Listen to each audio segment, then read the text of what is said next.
Strangers in the night, exchanging glances, wondering for the night, what were the chances they would fall in love before the night was through.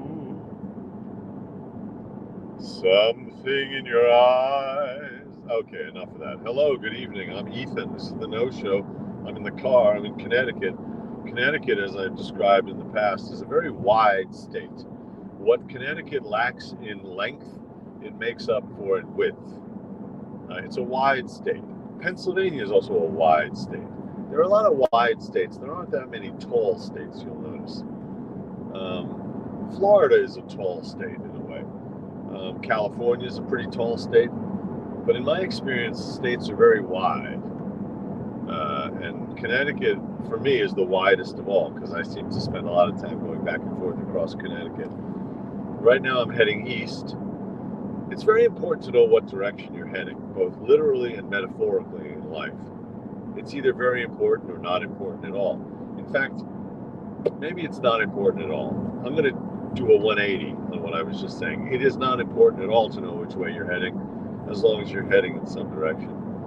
And you don't even have to be heading in any direction. It's important to be still. Stillness is very important. Trees, picture a tree. A tree lives a very long, satisfying life. It carries out all sorts of functions, both intrinsically for its own well-being, and also it provides oxygen for everybody else, and it provides shade. And yet it's still, it doesn't go anywhere. For hundreds of years, it doesn't go anywhere. It just sits there. Well, it stands there. So you really don't have to be going anywhere. I'm going somewhere at the moment.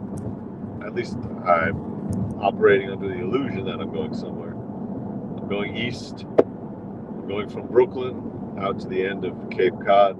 I decided that I needed a break from the big bad city, a break from the chaos, from the overstimulation, from all of the sensory input that comes with hanging out in the city. I think over the last 4 years, I've spent about half my time out of the city and half my time in. So, I think the nervous system, at least my nervous system, it gets used to the woods. It gets used to not being in the city with all the noises in particular. I'm very noise sensitive, even sound sensitive. Do I have overdeveloped eardrums or a hypertrophied sense of hearing? I don't know, but something's just sensitive ears. So noises, it's not even that they bug me. Sometimes they do bug me, but I think they get under my skin. So I need a few days of quiet. That's the goal here. I have one of the dogs with me.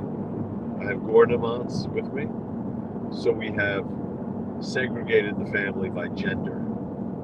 The girl dogs, if I can call them that, the girl dogs are going to stay in Brooklyn with the female human, and the boy dog, if I can call it that, ornaments. Can I call you a boy dog? The boy dog is going with me, the male human. So that's what we're doing. I'll show you Gordomons. There's Gordomons.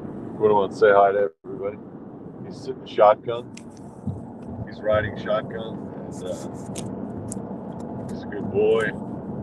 I'm curious what's going on in his head. Does he know where we're going?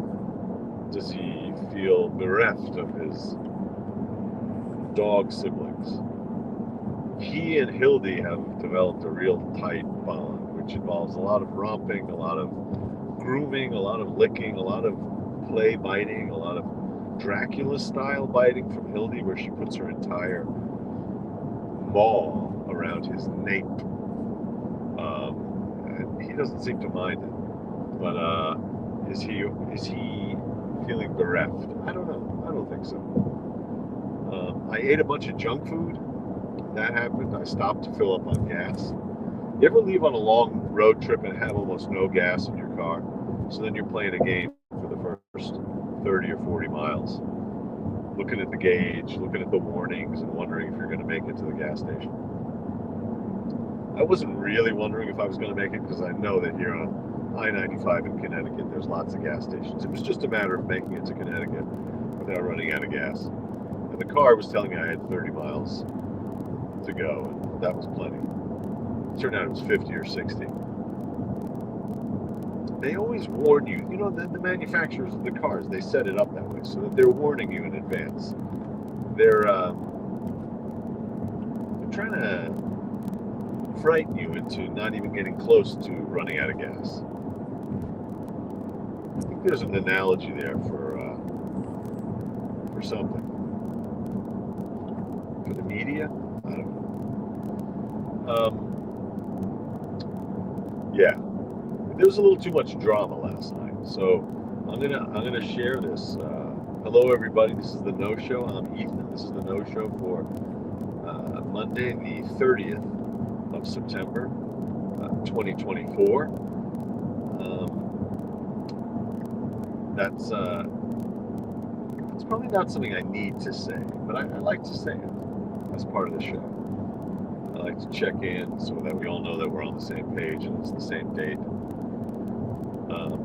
I'm not really going to be able to safely read any messages. Maybe I'll pull over halfway through the show and read, but I might just keep driving. So it's really just going to be me yapping. It's going to be me and my yap. I think that's a nice word, yap, because your yap could be your mouth, and then the verb is to yap, yapping. I'm yapping. I guess that exists with mouth also. It's my mouth and I'm mouthing off. Getting mouthy, that's also mouthy, the adjective. Yappy, I guess yappy also exists as an adjective. Oh, do you know this guy, is his name McWhorter?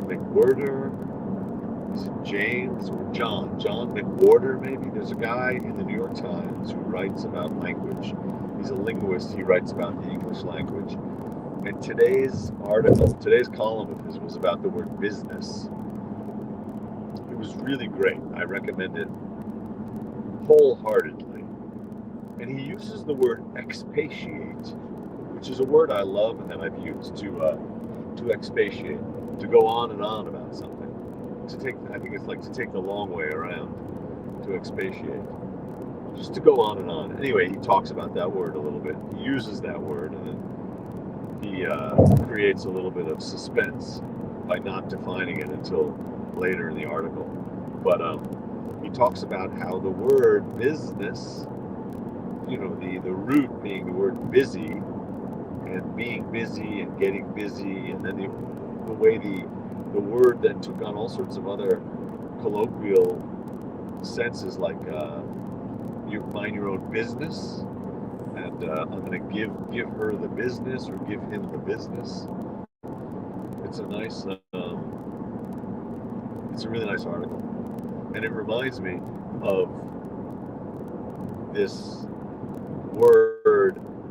I've talked about it before, but it's one of my favorite little etymological things, which is that the word in a lot of languages for business, in the Romance languages, the word is negozio or negozio, or like we have the word negotiate, to conduct business, negozio. But I learned this from a Spanish teacher once, that negocio comes from the Latin for it's neg, or negating, ocio or onzio in Italian, which is leisure.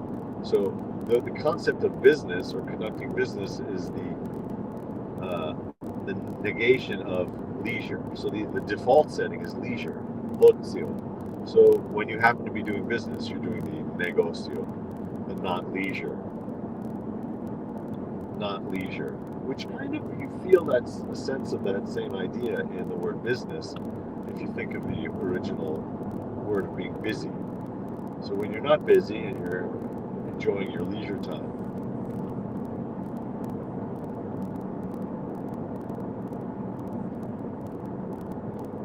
How's everyone doing this evening? I hope you're doing well. It's Monday. I hope your week is going well so far. I had a rough So you saw it on the show last night. The dogs were romping. Oh, here's Whippoorwill Road. My Blue Heaven. That's a song we've done on the show a bunch. My Blue Heaven. When whippoorwills call and evening is nigh, I hurry to my blue heaven. When whippoorwills call and evening is nigh, I hurry to my blue heaven. A turn to the right, a little white light. I'm happy in my blue heaven. I see a smiling face, a fireplace, a cozy room, a little nest that's nestled where the roses bloom. Just Molly and me, and baby makes three. Happy in my blue heaven. All right, this is the ADD episode because whatever I was talking about went right the heck out of my head when I saw that Whippoorwill Road.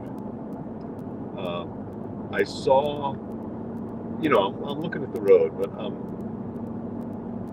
sporadically glancing very quickly and at the screen, and I saw Donald's name pop up. Hello, Donald. It's Sacramento. Nice to see you. It's 6:12 p.m. on the West Coast. It's 9:12 here on the. Oh, it's 9:13. 6:13. 6:13. That's a significant number. 613.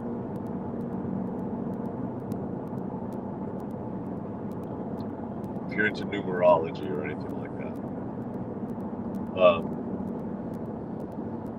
So what happened last night? So you saw that the dogs were romping. The dogs were running knocking over the lamp. They were having a good old time. What happened was I got home from that awards ceremony, and I wanted to start the show right at 10:30 as promised. Because lately I've been doing the show from weird locations and at weird hours, so I wanted to, at the very least, I scheduled for 10:30 p.m. I didn't want to then be a few more minutes late.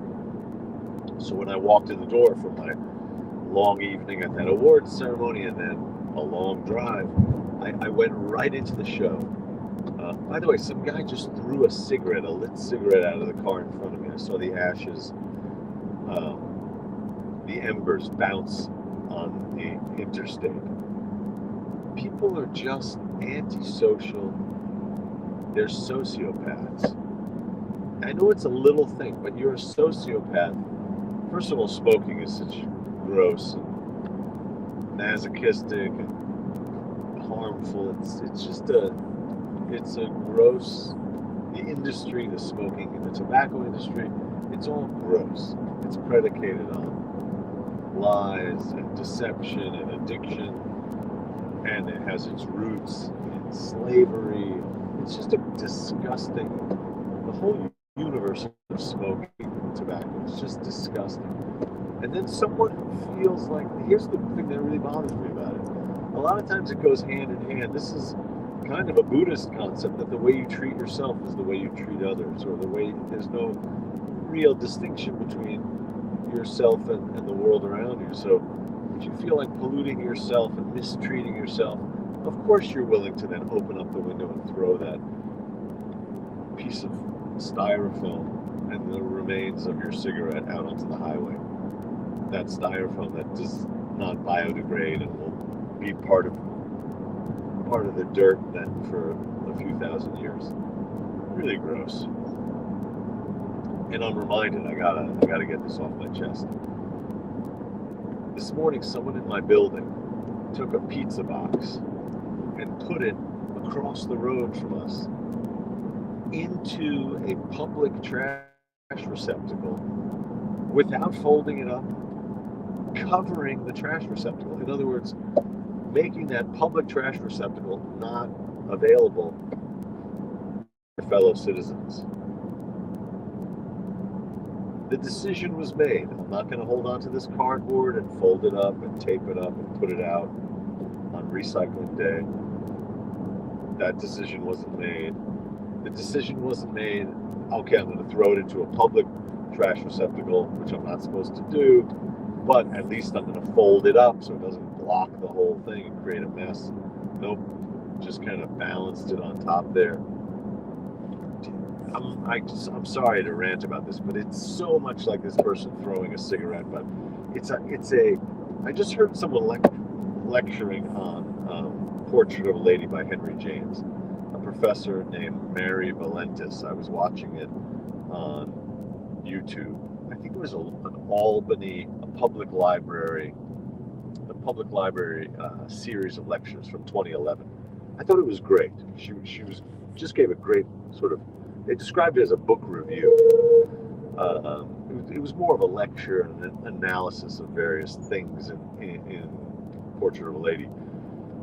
But she says, as an aside, that she feels, and this was 2011, she feels that there is an epidemic of self-centeredness, of narcissism, an epidemic of it. And this is almost 15 years ago. I think it's only gotten worse. And she describes it as an inability to empathize. Whether it's an inability to empathize or an unwillingness to empathize, I would say maybe it's an unwillingness to entertain the possibility that you are not the star of the movie.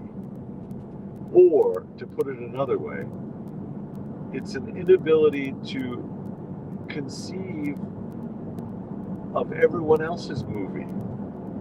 Everyone else is also living in a movie where they're the protagonist. So you have to either be willing to accept that you are a background actor in everyone else's movie, or at the very least conceive of the fact that they also have a movie going. Or maybe it's the same thing. In any case, stuffing your pizza box into a public trash thing like that, or throwing your cigarette butt out the window, it's a small symptom of a giant problem. So I would say, I was speaking to a guy today. I'll get back to what happened last night. I'm expatiating. I'm digressing tonight. But I spoke to a guy named Daniel today. There was a guy, I was walking with Hildy, and there was a guy who spoke Spanish, he had a van outside of a building that just got finished around the corner from me.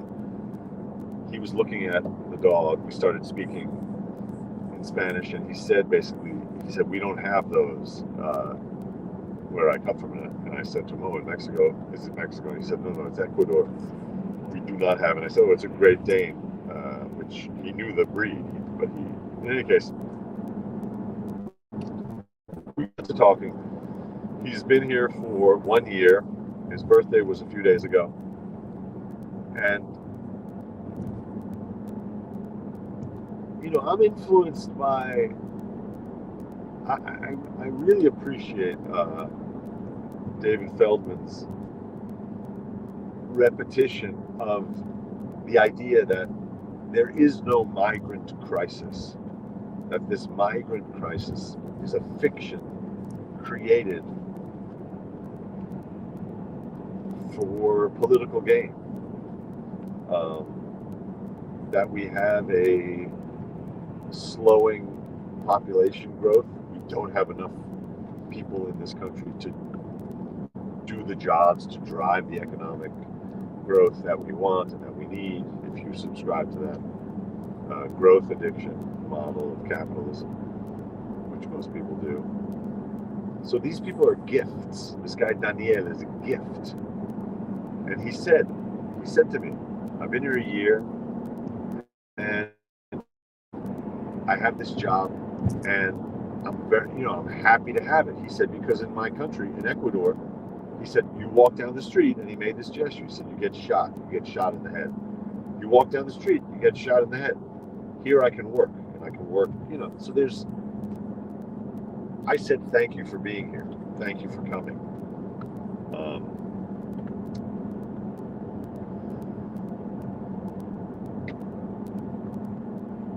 We left it at that.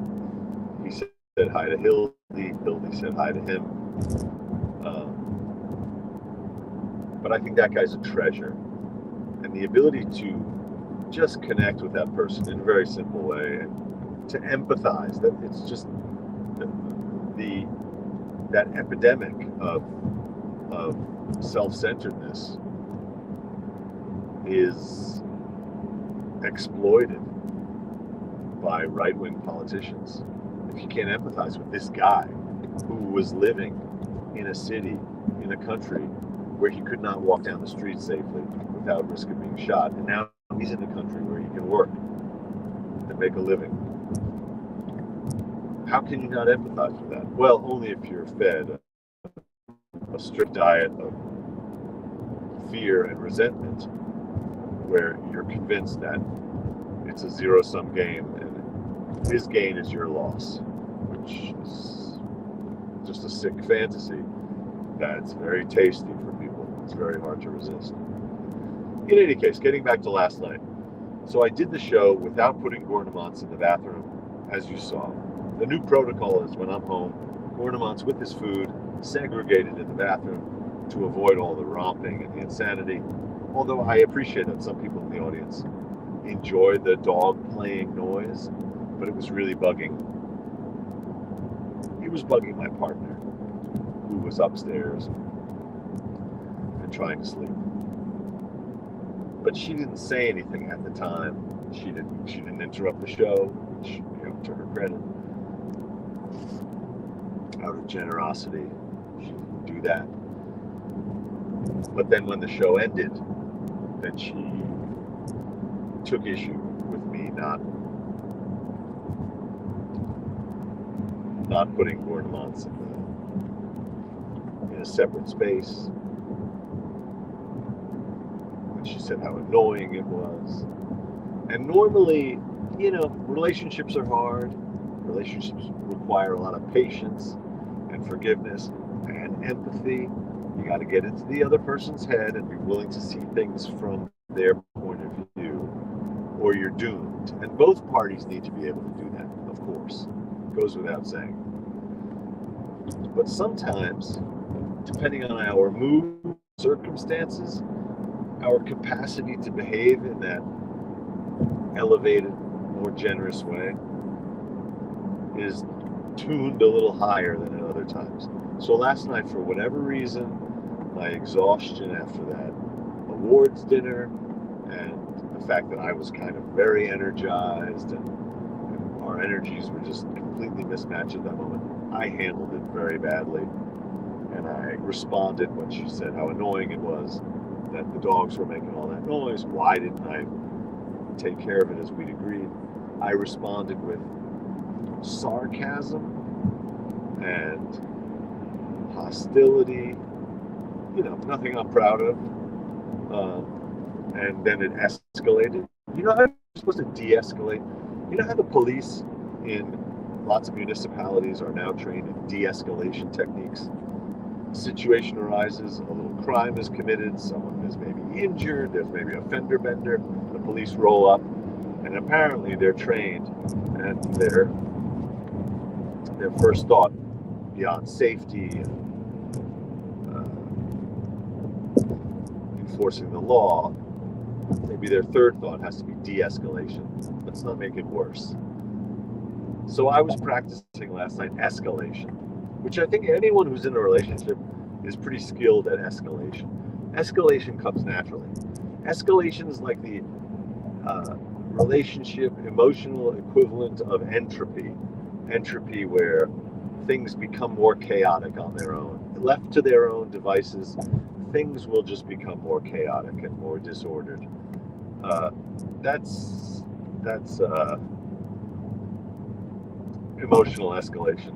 Although I think from an energy point of view, that's considered a lower energy state when things get chaotic, because it takes energy to organize them. So when they fall into disorder, that's actually a reduction in energy. Whereas in this kind of interpersonal moment where you let things, where you build them up, I think that's actually that in some ways feels like a higher state of energy. Energy aside, there was an escalation, and it all worked out. Things are fine, but it was bumpy. It was rocky, and then as a result, I had 3 auditions this morning. I went over to my friend Lucas's place where we self-tape auditions, and he's really masterful at working through these scenes in a movie or TV script, and reading the other roles and talking it through and figuring out what's going on and deciding how to shoot it and how to self-tape it. I had so much difficulty, such trouble. Part of it was that I didn't really prepare well. Usually, I'm pretty prepared with the script. You don't have to be memorized, but you want to be very familiar with the words. I just wasn't familiar enough. The first scene we did went quite well, actually, but then we got into this one for a TV series, or rather for a movie, and it wasn't a terribly complex scene, but I just felt so off my game. And then it gets very discouraging. It's very discouraging. If you're working on a thing, any profession or anything, any hobby, anything that you do a lot and you feel that you have some skill at, if you find yourself just completely flailing, it can be very disheartening. Disheartening to the point where you're like, what am I doing with my, how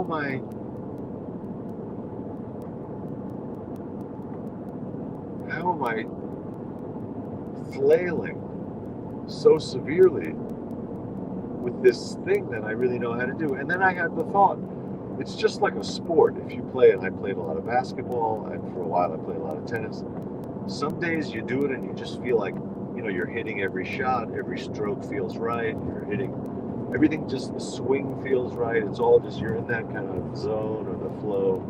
And then sometimes you step on the court and you can't make a shot and you feel kind of, inexplicably, it's just not working. So I just chalked it up to that, and I was able to say, today's not my day. So that happened.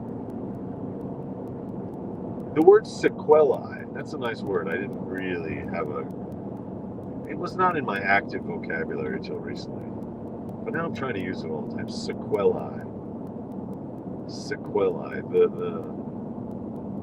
You have a disease, and then the symptoms that result from that disease. Sequelae. I don't know why. I don't know etymologically if this is right, but to me it also sounds sort of like a serpent or like a long tail. It feels like not just one result of a disease, but like many and an ongoing, developing series of problems, like a cascade of misery in the wake of an injury or a disease. So I'm thinking of that because the injury or the disease in this case was being exhausted yesterday, and then having a kind of domestic row, and then not sleeping all that well, and then just being in that headspace. So one of the sequelae of that was just not being able to prepare and concentrate the way I normally would. Anyway, those are some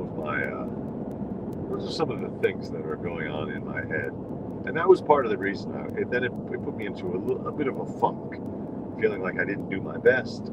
Put me in a little bit of a funk, and then I've been wanting to get out of the city anyway since I got back 2 weeks ago, or 10 days ago, whatever it was. So I'm off. Thank you for listening. Thank you for tuning in. Thank you for your eyes and your ears.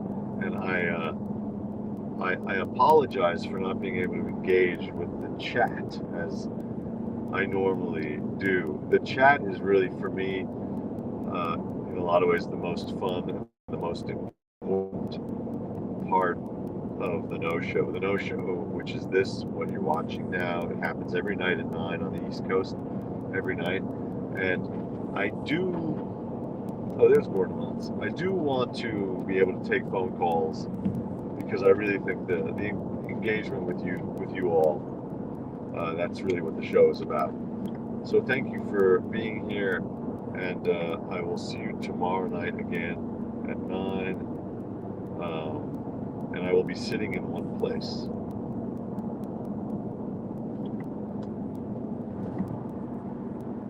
And I lie in my old Kentucky home.